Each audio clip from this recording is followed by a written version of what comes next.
प्राचीन समय में राजा सूरथ नाम के राजा थे। राजा प्रजा की रक्षा में उदासीन रहने लगे। परिणाम स्वरूप पड़ोसी राजा ने उस पर चढ़ाई कर दी।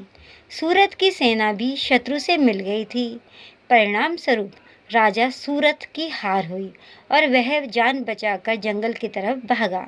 उसी वन में समाधि नाम का एक बनिया अपनी स्त्री एवं संतान के दुर्व्यवहार के कारण निवास करता था। उसी वन में बनिया समाधि और सूरथ की भेंट हुई। दोनों परस्पर परिचय हुआ। वे दोनों घूमते हुए महर्षि मेघा के आश्रम में पहुँचे। महर्षि मेघा ने उन दोनों के आने का कारण पूछा तो वे दोनों बोले, हम अपने सगे संबंधियों द्वारा अपमानित एवं तिरस्कृत हुए हैं, फिर भी उनका मोह हमारे मन में है। इसका क्या कारण है? महर्षि मेघा ने उन्हें समझाया कि मन की शक्ति के अधीन होता है और आदि शक्ति के अविद्या और विद्या दो रूप है। विद्या ज्ञान स्वरूप है और अविद्या अज्ञान स्वरूप है। जो व्यक्ति अविद्या के आदि कारण रूप में उपासना करते हैं, उन्हें वे विद्या स्वरूप प्राप्त होकर मोक्ष प्रदान करती है। इतना सुन राजा सूरथ ने प्रश्न किया, हे महर्षि, देवी कौन है? उसका जन्म कैसे हुआ? महर्षि बोले, आप जिस देवी के विषय में पूछ रहे हैं वह नित्य स्वरूपा और विश्वव्यापिनी है। उसके बारे में ध्यानपूर्वक सुनो। कल्पांत के समय विष्णु भगवान और क्षीर सागर में अनंत सिंह पर शयन कर रहे थे। तब उनके दोनों कानों में से मधु और कैटभ नामक दो दैत्य उत्पन्न हुए। वे दोनों विष्णु की नाभि कमल से उत्पन्न ब्रह्मा जी को मारने दौड़े। ब्रह्मा जी ने उन दोनों राक्षसों को देखकर विष्णु जी की शरण में जाने की सोची, परंतु विष्णु भगवान उस समय सो रहे थे। तब उन्होंने भगवान विष्णु को जगाने हेतु उनके नैनों में निवास करने वाली योग निद्रा की स्तुति की।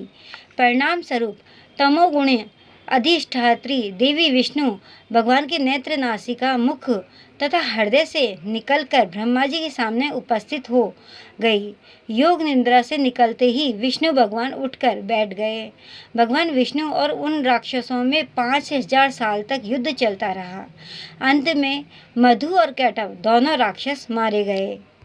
ऋषि बोले, अब ब्रह्मा जी की स्तुति से उत्पन्न महामाया देवी की वीरता तथा प्रभाव का वर्णन करता हूँ, उसे ध्यानपूर्वक सुनो। एक समय देवताओं के स्वामी इंद्र तथा दैत्यों के स्वामी महिषासुर में सैकड़ों वर्षों तक घनघोर संग्राम हुआ। इस युद्ध में देवराज इंद्र की पराजय हुई और महिषासुर इंद्रलोक का स्वामी बन बैठा। अब देवतागण ब्रह्मा के नेतृत्व में भगवान विष्णु और भगवान शंकर की शरण में गए। देवता की बातें सुनकर भगवान विष्णु तथा भगवान शंकर क्रोधित हुए।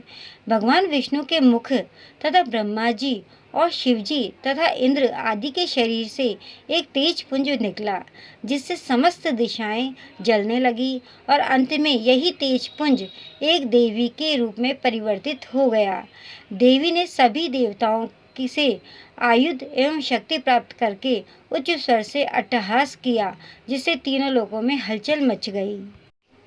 महिषासुर अपनी सेना लेकर इस सिंहनाद की ओर दौड़ा। उसने देखा कि देवी के प्रभाव से तीनों लोक आलोकित हो रहे हैं।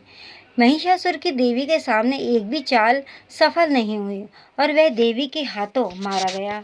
आगे चलकर वह यही देवी शुंभ और निशुंभ राक्षसों का वध करने के लिए गौरी देवी के रूप में अवतरित हुई।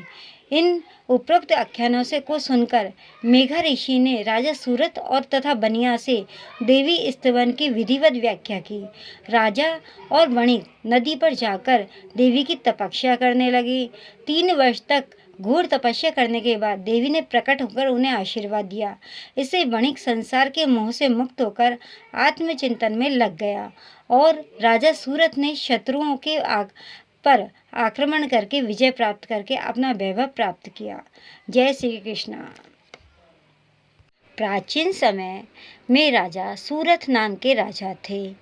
राजा प्रजा की रक्षा में उदासीन रहने लगे। परिणाम स्वरूप पड़ोसी राजा ने उस पर चढ़ाई कर दी। सूरथ की सेना भी शत्रु से मिल गई थी। परिणाम स्वरूप